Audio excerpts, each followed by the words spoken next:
All right, well, welcome back to another video. Today we've got a bike build and I'm gonna be taking you through step by step on how to build one of our Ace bikes. This one we've got today just happens to be an Ace X Plus, so that's the one with the suspension as well as the hydraulic brakes. But anyway, we'll get stuck in, I'll crack the box open and we'll take a look inside. Now, once you've got the top of the box open, the first thing you wanna do is fish inside here and you'll find this case. Inside here, you've got some stuff like your chargers and some other bits to build your bike that you're gonna need. So let's go through what you get in this case. All right, so we just zip the case open. Let's take a look. So first of all, we've got user manual, you get a sticker, a couple of other bits of documentation there.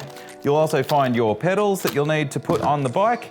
Also, you have these two bits here you will need. These are the caps that go on the handlebars. Put them aside because we're gonna need those. You've got your charger, power lead. You also get a pump in there. And in here as well, we've got a tool kit, which has pretty much everything you need to build the bike. So I'll hang on to this as well. We'll put the rest of these aside and we'll continue building the bike.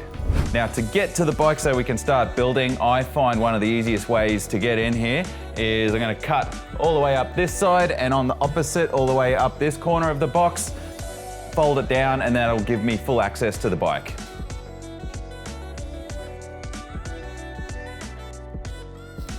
Okay, now that we've cut the box down, you can see we've got full access to the bike. The next step that we're gonna do is we will take the front wheel off of here where it's all zip tied onto the frame of the bike, and we'll install that into the fork with the included quick release axle.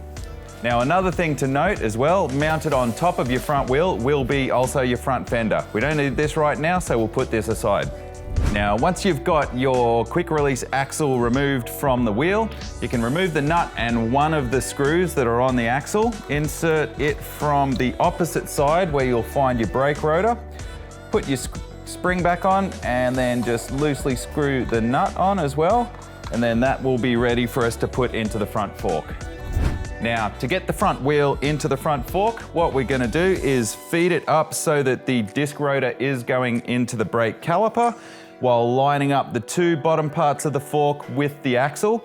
But before we can do that, I've just got to remove that little piece which is holding the brake caliper open. Now that I've got the front wheel inserted into the front fork, what I'm going to do is tighten the nut down on the brake rotor side and then tighten the lever on the other to secure it in place. All right, now that we've got the front wheel is installed and firmly tightened into the front fork, it allows us to put the kickstand down on the bike, and then I'm gonna be able to get rid of the box and I'll continue removing the rest of the packaging from the bike. Another thing you will come across while removing all the packaging from the bike is that there is the headlight, which is zip tied down in this main part of the frame. And put your headlight to the side and we'll install that in just a bit. All right, so now we've got the bike completely out of the box. We've removed all of the protective packaging from the bike. So the next step that we're gonna do is to install the handlebars into the top of the forks here. As I mentioned before, we do have these two caps that were in our accessories pack before. What I'm gonna do is actually slide these up and over the two ends of the handlebar, just so they're kind of just past this silver section here, and you'll see there's some knurling on there as well. Then what we do is we will insert these into the top of the forks and just gently lower them down, just so that the knurling just is only just inserted into the top of the fork area. So once you've got that sort of in there and that knurled section just passes through here, you can then get the one of the Allen keys from the included toolkit and we'll tighten those bolts down. Now, key to tightening these bolts as well is not to just tighten one of them all the way down and move to the next one.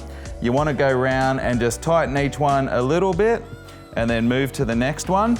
That way it ensures that you are tightening them all nice and evenly. Now, once you've tightened up those bolts and moved the caps down, a good idea also is there are 4 more bolts directly underneath the original. Just quickly check that those are also firmly tightened. All right, so now the next step we're gonna do is position everything that's on the handlebars to how we like it and tighten it down. So that's your brake levers, any control buttons, the display, as well as the shifter.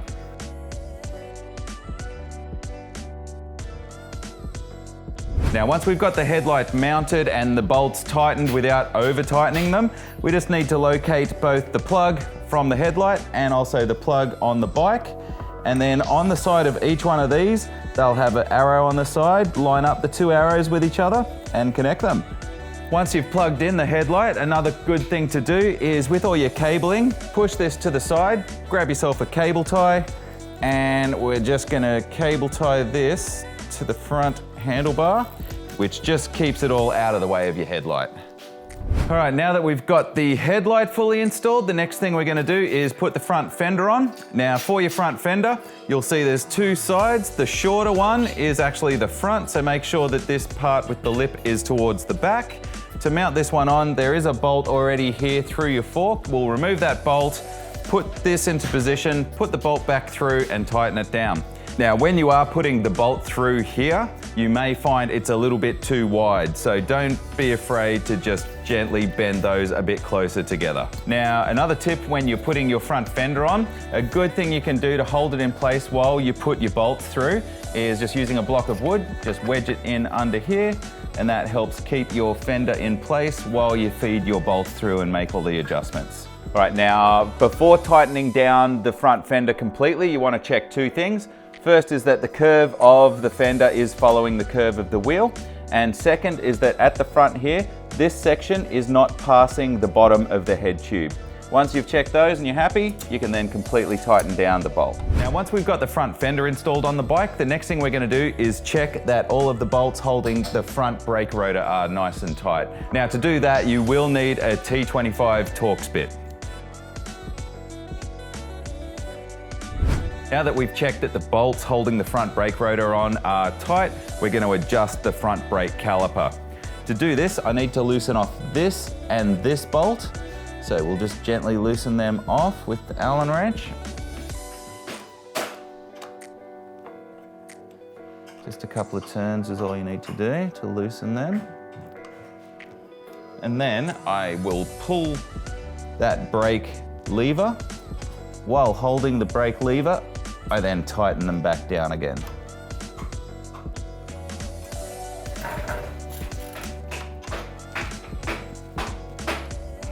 Now, the next step working our way around the bike is to tighten the crank bolts, which are just here and here on both sides of the crank.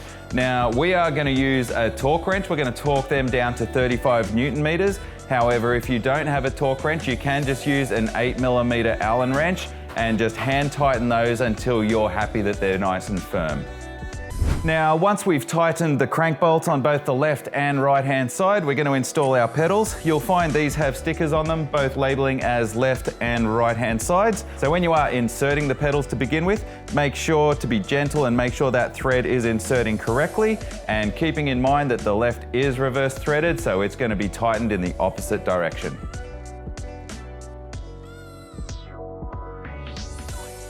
All right, now that we've installed our pedals, the next thing I'm gonna do is just tighten and check the bolts that are holding our kickstand on.